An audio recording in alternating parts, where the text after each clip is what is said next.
जय श्री कृष्णा। राधे राधे भक्तों, स्वागत है आपका हमारे अपने चैनल 12 महा हिंदू व्रत कहानी कथा में। तो भक्तों, आज हम आपको सुनाएंगे संकट चौथ की व्रत कथा। धार्मिक मान्यताओं के अनुसार संकट चौथ का व्रत माताएं संतान के लिए व्रत रखती है। संकट चौथ का व्रत रखने से संतान निरोगी और दीर्घायु होती है। 6 जनवरी को संकट चौथ का व्रत रखा जा रहा है। इस पावन दिन भगवान गणेश की विधि विधान से पूजा अर्चना की जाती है। धार्मिक मान्यताओं के अनुसार इस दिन माताएं संतान के लिए व्रत रखती है। संकट चौथ का व्रत रखने से संतान निरोगी और दीर्घायु होती है। मान्यता है कि भगवान श्री गणेश की कृपा से सभी बिगड़े काम बन जाते हैं। संकट चौथ के दिन चंद्रमा को अर्घ्य देने के बाद ही व्रत का पारण किया जाता है। अब सुनिए संकट चौथ की कहानी। एक शहर में देवरानी और जेठानी रहती थी।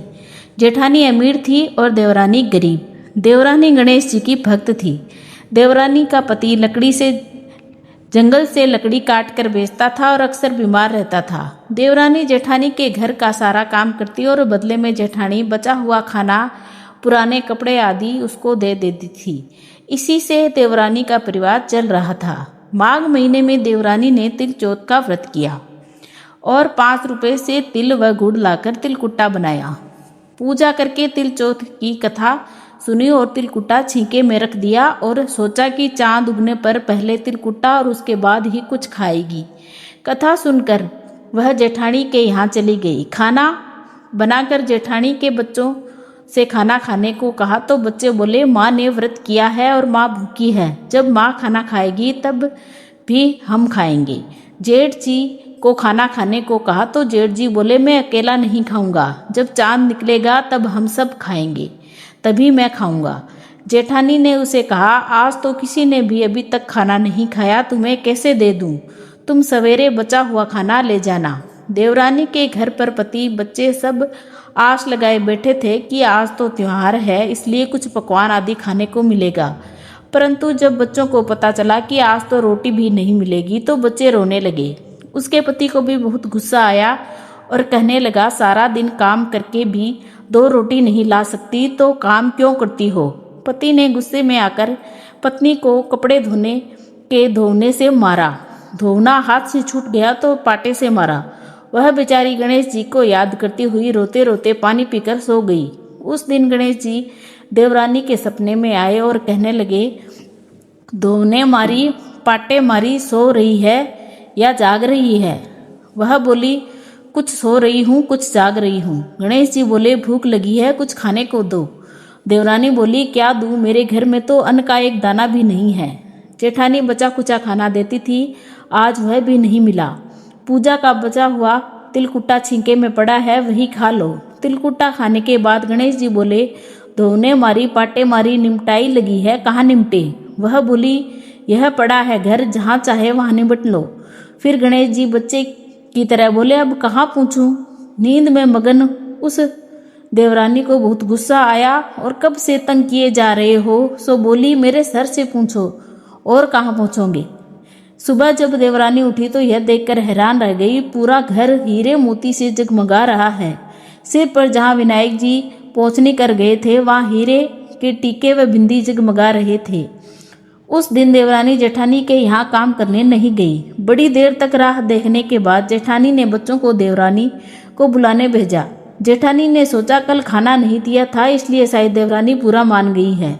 बच्चे बुलाने गए और बोले, चाची चलो, माँ ने बुलाया है, सारा काम पड़ा है। देवरानी ने जवाब दिया, अब उसकी जरूरत नहीं है, घर में सब भरपूर है गणेश जी के आशीष से। बच्चों ने घर जाकर माँ को बताया कि चाची का तो पूरा घर हीरे मोतियों से जगमगा रहा है। जेठानी दौड़ती हुई देवरानी के पास आई और पूछा, यह सब कैसे हुआ? देवरानी ने उसके साथ जो हुआ वो सब कह डाला। घर लौटकर जेठानी अपने पति से कहा कि आप मुझे धोने और पाटे से मारो। उसका पति बोला कि भली मानस, मैंने कभी तुम पर हाथ नहीं उठाया, मैं तुम्हें धोने और पाटे से कैसे मार सकता हूँ? वह नहीं मानी और जिद करने लगी। मजबूरन पति को उसे मारना पड़ा।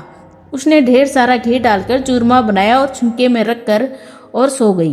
रात को चौथ विनायक जी सपने में आए और कहने लगे, भूख लगी है, क्या खाऊं। जेठानी ने कहा, हे गणेश जी महाराज, मेरी देवरानी के यहाँ तो आपने सूखा तिलकुट्टा खाया था। मैंने तो जरते घी का चूरमा बनाकर आपके लिए छींके में रखा है। फल और मेवे भी रखे हैं, जो चाहे खा लीजिए। बाल स्वरूप गणेश जी बोले, अब निमटे कहाँ। जेठानी बोली, उसके यहाँ तो टूटी फूटी झोंपड़ी थी, मेरे यहाँ तो कंचन के महल है, जहाँ चाहो निमटो। फिर गणेश जी ने पूछा, अब कहाँ पहुँचे। जेठानी बोली, मेरे ललाट से बड़ी सी बिंदी लगाकर पहुँच लो। धन की भूखी जेठानी सुबह जल्दी उठ गई। सोचा घर हीरे जवाहरात से भर चुका होगा, पर देखा तो पूरे घर में गंदगी फैली हुई थी, तेज बदबू आ रही थी, उसके सर पर भी बहुत सी गंदगी लगी हुई थी। उसने कहा, हे गणेश जी महाराज, यह आपने क्या किया। मुझसे रूठे और देवरानी पर टूटे। जेठानी के घर की सफाई करने से बहुत ही कोशिश करी, परंतु गंदगी और ज्यादा फैलती गई। जेठानी के पति को मालूम चला कि वह बहुत ही गुस्सा हुआ और बोला, तेरे पास इतना सब कुछ था, फिर भी तूने तेरा मन नहीं भरा। परेशान होकर चौथ के गणेश जी ने मदद की विनती करने लगी। गणेश जी ने कहा, देवरानी से जलन के कारण तूने जो किया था यह उसी का फल है। अब तू अपने धन में से आधा धन उसे दे दे, तभी यह साफ होगा। उसने आधा धन बांट दिया, परंतु मोहरों की एक हांडी चूल्हे के नीचे गाड़ दी। उसने सोचा किसी को पता नहीं चलेगा, और उसने उस धन को नहीं बांटा।